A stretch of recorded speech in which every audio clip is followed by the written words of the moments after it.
गत किछि दिन धरी राज्य रे ग्रीष्म प्रभाव जारी रही एवं जहाँ फल किछि जिल्ला रे अति अधिक असह्य गरम एवं गुलुगुली होउछि। एही अस्वाभाविक परिस्थिति रे जनसाधारण को सतर्कता अवलंबन करिया पई स्वतंत्र रिलीफ कमिशनर कार्यालय तरफ अनेक गुड़िए उपदेशावली दि जाइछि।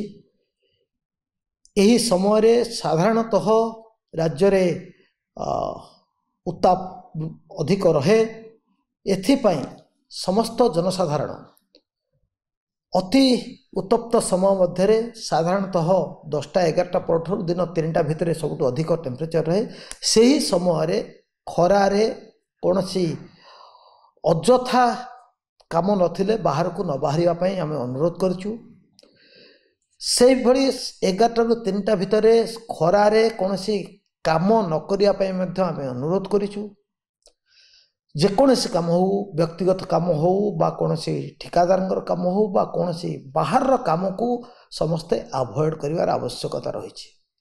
जदि कौनसी बाहर को बाहरिबा को आम अवॉइड करि परिबा नहीं ताहले छता जोता ये दुईटी आम पाखे रहा दरकार। जोता पिंधा दरकार, चप्पल हो जोता हो एवं छता व्यवहार करा दरकार। ता सहित सांगरे पानी बोतलटे धरिकी बुलवा आवश्यक अच्छे। एवं आमे जेमती पुराणा कालिया गाँव रे गाँ गहली जमती गोटे तौलिया ओदा करके मुंडे पकाए, गोटे गामछा बा तौलिया को ओदा कर चिपुड़ी मुंडे पकईकी बाहर को बाहर से आम स्वास्थ्य भल हम। राज्य सरकार तरफ आम समस्त प्रकार चेष्टा करुचु अवेयरनेस जन सचेतन कार्यक्रम करा जाउछि। आज जिलापाल मान सहित अनेक जिलापाल मान सहित मु एबे बैठक करी वीडियो कॉन्फ्रेंसिंग करी समस्त आउ थरे कहा जे पब्लिक अवेयरनेस माइकिंग को बढ़ेबे। पब्लिक अवेयरनेस हेले लोक माने अजथा बाहर को बाहर ने बाहर को बाहर सतर्कतामूलक पदक्षेप सहित बाहर। समस्त राज्यर समस्त डाक्तरखाना गुड़ी को प्रिपेयर करी रखाई। सेठी हीट कंडीशन स्ट्रेस कंडीशन जदि कहीं आसती बा सस्पेक्टेड केस आसती केमती ट्रीटमेंट करा जिवो ता संपर्क में समस्त सविशेष निर्देश आगु स्वास्थ्य विभाग देछि। गत किछि दिन भितर डाक्तर मान सहित आलोचना करा जाइछि एवं डाक्तरखाना गुड़ी को संपूर्ण भाव प्रस्तुत करके रखा जाइछि। जदि कौनसी क्षेत्र में कौनसी अघटन घटे बा कहीं फील करती जे माने असुस्थता अनुभव करती ताहले आमे अनुरोध करूँ समस्त निकटस्थ डाक्तरखाना को जेते जल्दी हम आमे पहुँचवा एवं डाक्तरखाना पहुँचला पर डाक्तरी सुविधा जहाँ दरकार व्यवस्था डाक्तरखाना मिले। यही जो ग्रीष्म प्रभाव टिके उत्ताप अधिक रोचे यहाँ आउ किछि दिन रहिबो बोली पाणीपाग विभाग पक्षर कहुई।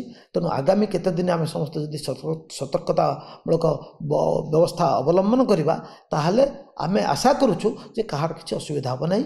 आपण मानकु समस्त को मोर निवेदन यही 4-5 दिन 7 दिन जी पर्यंत ये उत्ताप अधिक रमें समस्ते टिके सतर्कता अवलंबन करवा। अजथारे खरारे बेसी समय बुलाबुली करवा नहीं। आउ युवक मैंने जो मैंने अच्छा जो मैंने मोटरसाइकेल बुलूँ गाड़ी में बुलूँ समस्त टिके सांगरे पानी सांगरे माने ओदा तौलिया हेलमेट इत्यादि रखिबे पिंधिबे। आउ श्रमिक माने उनको कहीं जमती खरारे काम न करवा बाध्य करेंगे ना कहीं। आउ श्रमिक माने निजे ये जो डायरेक्ट खरा पूरा खरारे 11टा ରୁ 3ଟା भितर जो जो सबुठ अधिक टेम्परेचर थाए से समय खरारे काम करेंगे ना। एवं प्रत्येक वर्क साइट रे जोठी कैंप भी अच्छी से कैंप रे मध्य ठंडा पानी ओआरएस रो व्यवस्था करेंगे। जो ठिकादार माने अच्छे से माने तार मध्य व्यवस्था करेंगे।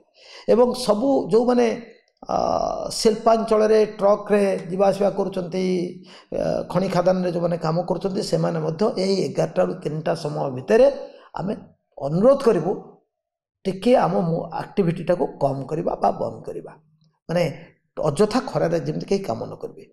बस रे जो मैंने यात्रा करुँच सबू यात्री मानक मोर अनुरोध रही समस्ते सांगरे पानी बोतल धरवे तौलिया धरिथिबे एवं बस चालक माने बा बस मालिक माने तांको गाड़ी रे पर्याप्त परिमाण पानीय जल आइस क्यूब बा ठंडा पानीय जल रखिबे एवं ओआरएस पैकेट रखिबे ओआरएस पानी करिकी जो मन को शोष लगे वा जहाँ आवश्यक पड़ो ओआरएस पानी पीवाई समस्त को देवे। अनुरोध समस्त ओडिशार समस्त जनसाधारण भाई भौणी मान अनुरोध आमे समस्ते सतर्कता अवलंबन करवा एवं यही परिस्थिति जो आउ 3-4 दिन जी दिन पर्यंत पाणीपाग विभाग आमको सतर्क करेब से दिन पर्यंत आमे समस्ते सतर्कता अवलंबन करवा।